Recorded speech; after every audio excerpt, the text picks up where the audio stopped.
If God's will and God's perfect time, we will be able to achieve every dream we have for our family and for ourselves.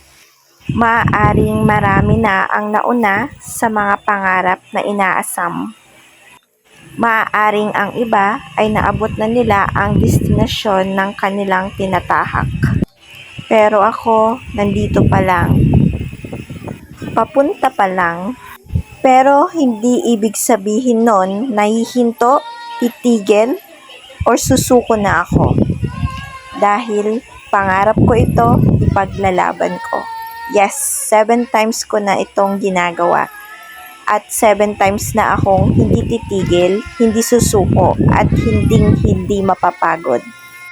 Maraming nagtatanong na bakit ko pa ipinagsisiksikan yung sarili ko sa kursong ayaw naman ako. Pero guys, ito ang profession ko. Ito ang passion ko, ang pagiging guro. Kaya hindi ako titigil, ipaglalaban ko yung pangarap ko. In God's perfect time, palubos ni Apo, siyak tumot. Ako naman ang susunod. Nauna lang sila, but it doesn't mean na hanggang dito na lang ako. Marami din sa ating mga kamarites na nagtatanong na bakit hindi ako pa nakukuha. Siguro, hindi ko ginagalingan, hindi ako magaling, ganon. Pero, hindi lang nila alam na taon-taon, hindi ko inuulit kung ano yung mga nileson ko. Taon-taon, nagbabago ako. Taon-taon, nag-i-effort ako. Taon-taon, ginagastusan ko talaga.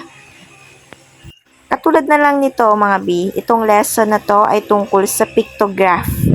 So, pictograph is a type of graph which uses different pictures in presenting data. So, bali itong IMs na to ay tinatawag nating infinity box. Okay, so kailangan dyan ng 8 box para makabuo ng isang puzzle na katulad nito. Isipin nyo mga B kung ilang chipboard ang binili ko para makabuo ng 8 boxes. Para makabuo ng infinity box na ganyan. I-add mo pa yung cartolina dyan mga B. Then, syempre, plastic cover, scotch tape. Yan yung mga kailangan para makabuo ng infinity box. Teacher And Reese, syempre, for paborito short. kong pahirapan So again, yung sarili what's ko. my Kaya name, ito mga class? B, gumawa ako ng panibagong Teacher lesson. Watch this mga B. Reese. Before we start our lesson, can I see your smile on your face? Everybody smile! Always remember that we should start our day right with a smile. So our lesson for today is all about reading and measuring temperature with problem solving. So let us define what is temperature. Temperature is the hotness or coldness of body or object. It can be expressed in degrees Celsius. O di ba mga B, kabog? And gumawa rin pala ako mga B ng DIY dice. And syempre, gamit ko din dyan is chipboard and cartolina. And ngayon mga B, tuturan ko kayong gumawa ng chip bag gamit ang paper cup. So una, guguntingin mo lang yung bandang dulo niya mga B, katulad ng ginagawa ko ngayon. Ayan. So pagkatapos mong guntingin, ganyan ang itsura niya. So kailangan dito is yung mga candies na ipamamahagi mo sa mga students mo. So yan, nilagyan ko pala ng mga candies muna yung loob ng paper cup. And after nun, mga B, kailangan mo dyan ng stapler or scotch tape. So, i-cover mo na. Bago yon, ipasok mo muna yung ginunting mong dulo and ididikit mo ng scotch tape bago mo siya i-stapler sa bawat dulo. At pagkatapos niyan, dinikatan ko yan mga binang you're the best. Charan! Ganyan pala yung simple token for my kiddos.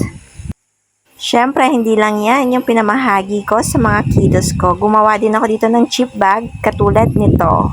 O, di ba? And pagkatapos niyan, gumawa din ako ng pencil sleeve katulad niyan. O, with free ball pen, pasan ka pa mga B. And syempre, gumawa din ako ng motivational store ko na kung saan dyan ko ilalagay yung mga rewards ko for my kiddos. O, di ba?